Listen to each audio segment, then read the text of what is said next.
السلام علیکم ورحمۃ اللہ تعالی وبرکاتہ۔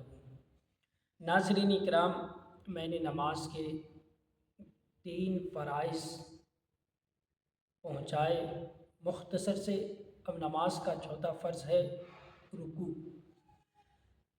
نماز میں چوتھا فرض دیا ہے رکوع، یعنی اتنا جھکنا کہ ہاتھ بڑھائے تو ہاتھ گھٹنے کو پہنچ جائیں، یہ رکوع کا ادنا درجہ ہے۔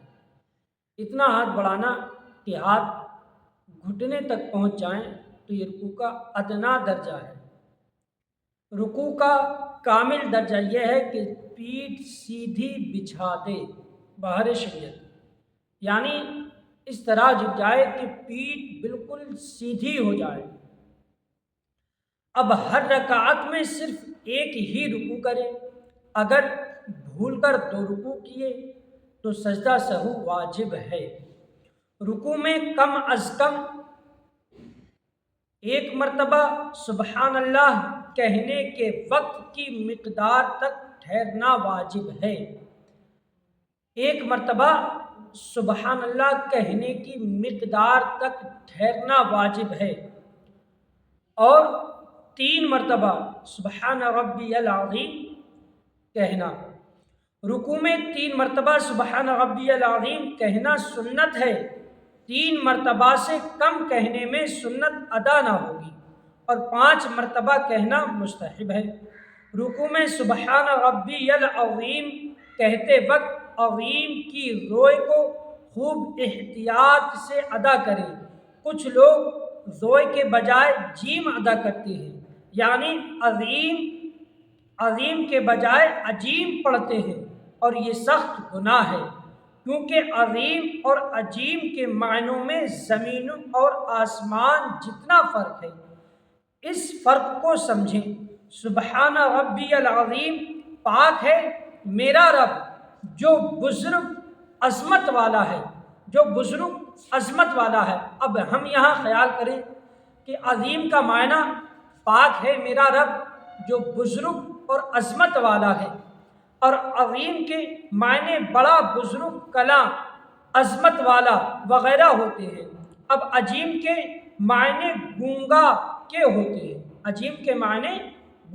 ہوتے ہیں، تو اللہ تعالیٰ کے لیے لفظ عظیم کی جگہ عجیم کہنا، عجیم کی نسبت کرنا سخت منع ہے۔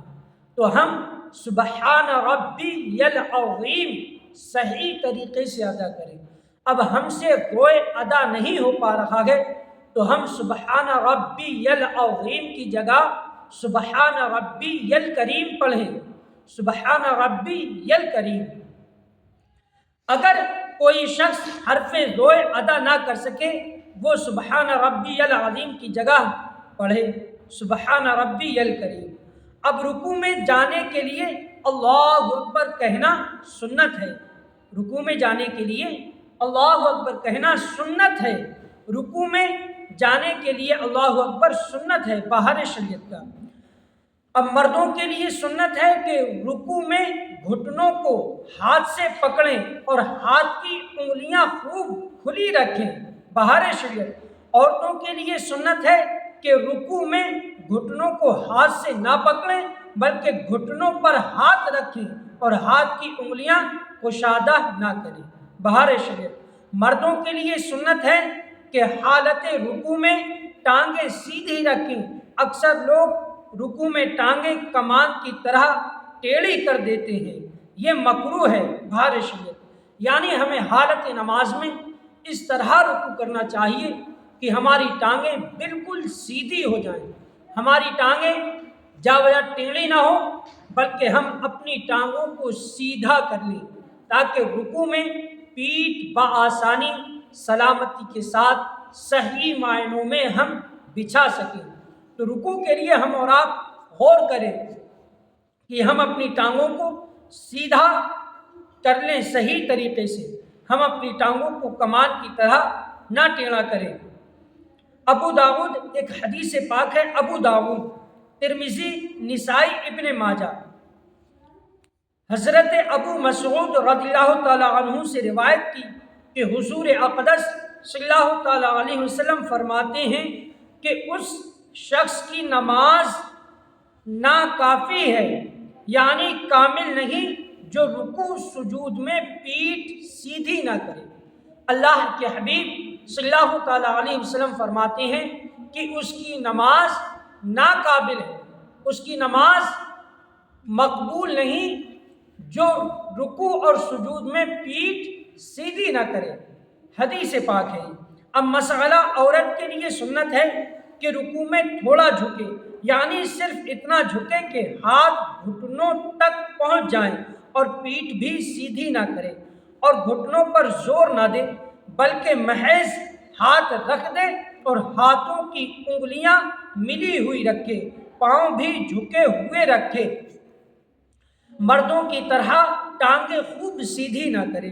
عالمگیر، اب مسئلہ رکوع سے اٹھتے وقت ہاتھ نہ باندھنا بلکہ لٹکے ہوئے چھوڑ دینا سنت ہے۔